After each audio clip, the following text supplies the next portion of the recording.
reminder, everyone, if you would like to learn how to lose weight without feeling hungry, just by eating the right kinds of foods, we have a book for you written by a doctor, Dr. Elizabeth Anderson Dose. And this book is named All You Can Eat, The Secret of Being Healthy, not only losing weight, but being healthy and staying healthy afterwards as well. That's so important. So if if God is calling you to look after yourself, just text us with the hashtag EAT to 0491 064 669. Justin, are you a guy that do you like to eat, or you're okay with fasting? I'm putting in for the book right now as you speak, mate. That's awesome. Well, good morning to you, Justin, talking to us from Canberra today. And Justin, what's going on in the news here? Did we have a slow week or a pretty fast-paced one? Well, it's a relative term, isn't it? They're always crazy, really, in the scheme of time now. We're just at everything seems to be getting chopped up and rehashed on every front. So there's been a shooting in the US this morning, as people would be hearing on the news, which is a real worry. There's so many churches, Christian churches, that seem to be targeted. I think this is a Latter-day Saints church that's been targeted there in Flint, Michigan. Got people a bit nervous because Flint, Michigan is such a high Islamic population, but it could, you can't jump to that conclusion because it could be anything that would be motivating it these days. Yeah, absolutely. And not only there was a shooting, but it looks like the criminal that did this, he also set the church on fire. Yeah, they're claiming that at least one person's been killed. There's 9 in emergency, but the police reports is they're expecting a lot more deaths. Oh, no. And unfortunately it seems to be involving children because the upstairs part of the church that's been trapped due to the fire, and it was kids ministry stuff. So it's a really bad story, guys. No, that's definitely, keep praying that God will be with them and minimize all of the damages that have been done. So, well, okay, so that's bad news and sad news coming from America. What else is going on? What's up with James Comey? Can you tell us what's happening in that space? Yeah, James Comey is the former FBI director. And that was under Joe Biden era? No, it was Obama, and Trump comes in 2017, and General Flynn was he was trapped by James Comey in a bit of a sting, where they had got permission through a FISA court. As it turned out, they had lied 17 times to get these FISA warrants on the Trump campaign. And what they had done is they had recorded Trump's phone calls and everyone that he'd spoken to. But it went an extra step. If you'd spoken to Trump, they then could record your phone calls. And they recorded some of General Flynn and then sent FBI agents into the White House and asked him questions. He wasn't forthcoming, so they charged him and he lost his job. He was the overseer of the Russiagate inquiry into the Steele dossier was used to get those things. So this is all back from Trump's first term. Okay. Trump is really on a bender at the moment, taking on the left. And James Comey, they've charged him with 2 accounts, they have indicted him. There is like another 100 to come, it'd be my guess. This is just the tip of an iceberg that's going to expose a whole lot of former FBI directors and agents. And the problem with Comey is what Andy McCabe, who was his deputy, said, Comey asked him to leak classified information to the press. And Comey was asked that question in Congress when he was in a hearing, and he denied it. So that's the initial charge they have him on, that he has lied to Congress. So there's going to be a lot more charges. And this is going to open up probably a pathway that leads all the way to Barack Obama. And this is the start of something that's very, very big. So what's starting is the court process. So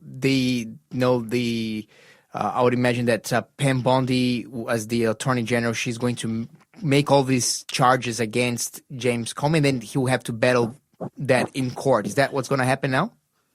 Yeah, and what they do is they get people that are all involved and they do deals with them so they can get off being charged, and they'll incriminate those around them. So this is this is the tip of something that's going to go far deeper and wider.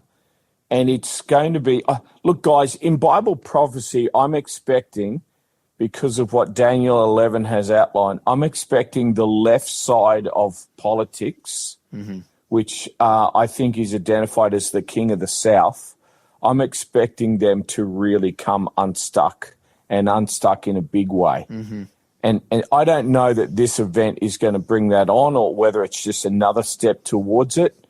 But right now, with Antifa being identified as a terrorist organization, the Open Society that's run by who's the European guy that funds everything on the left? George Soros. George Soros, and it's George Soros' son seems to be running it now. They've put out a statement in this last week saying, we just defend democracy. They are in somewhat of a panic, because if you're funding terrorism, which basically that's what the Trump side have said they're doing by identifying Antifa as a terrorist organization, they can confiscate all of your money. Oh, wow. They can bankrupt you and they can jail you. So the gloves are off. This is on like Donkey Kong here. They're really coming for them in a big way. Wow. Yes, that's definitely keep an eye on that space here. And we saw that I think that Anthony Albanese finally managed to meet with Donald Trump, and then on his way back from the UN yearly assembly, he stopped at the UK as well. What have you been watched that space? What's Albo up to? Folks, we should pray for our Prime Minister. Amen. Pray for him. He's inserted himself into British politics, which is, Scott Morrison did this a little with the Donald Trump side of things, and he got fried domestically by Albanese. Now, Albanese has gone to the Labor Party convention in the UK as a speaker and said that the Labor Party is in a fight for democracy. That's just... Look, Albanese and the UK Prime Minister, he's currently a Labor Prime Minister, are desperate globalists. They represent the left side, and globalism is really on the back foot all over the world to nationalism and populism. And that's really, in his coded language, that's what he was saying. And I believe that's why Donald Trump has put off meeting with him. Like, he has met with everyone in the world, it seems, except Australia. And he clearly doesn't like our current leadership and our current ambassador. And that's Albanese going to the UK, because Starmer has just announced and, in fact, enforced this digital ID in the UK. Okay, tell us about that. What's the deal with the digital ID in the UK? He was already so unpopular, so let's get everyone to have a digital ID and just see how much they love us for doing that.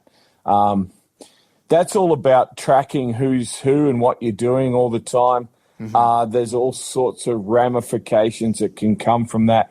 I honestly think, folks, they already know what we're doing. They can track everything we're doing now, whether you get a digital ID or not. But for Starmer to do that is like doubling down in the face of a disaster, because politically Starmer has a disaster on his hands with his polling.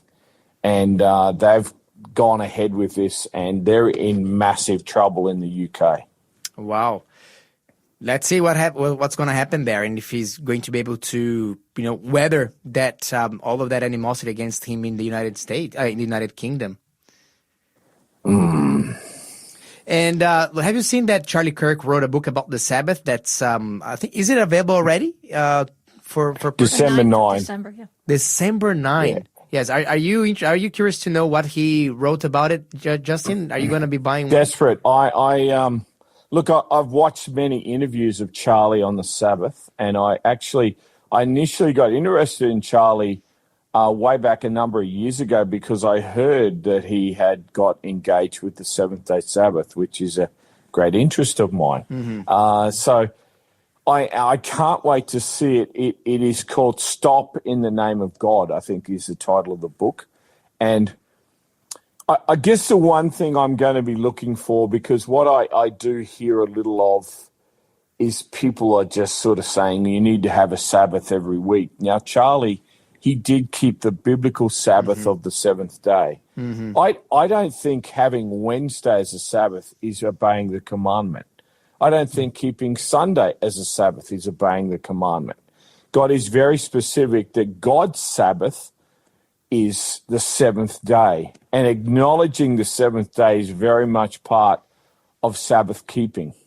So that's my one issue that I will be looking for. I don't know what's in the book. Mm-hmm. That I'm not a fan of just making whatever day you like into a Sabbath once a week. While that's a blessing to you to get that day of rest.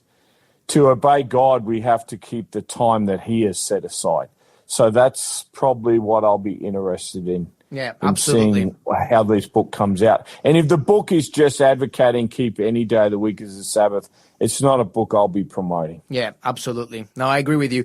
And Justin, what's happening in the Ukraine-Russia front as well? Because things have been escalating there even more, haven't they? Have you got a drone at home, have you? I don't. Everyone's got drones now. And they nearly hit a passenger aircraft with one of these drones. Wow. Where was that? Russia, like 2 days ago or something. I can't even keep track. Was it Russian? Russia launched a massive attack on Ukraine over the weekend. It's a funny thing. This Tuesday in the US, the US generals, I think there's 44 four-star generals in the United States military. They've all been called in for a secret meeting. And everyone is speculating on what that might mean, because there's been no indication at all why all the US generals are meeting together.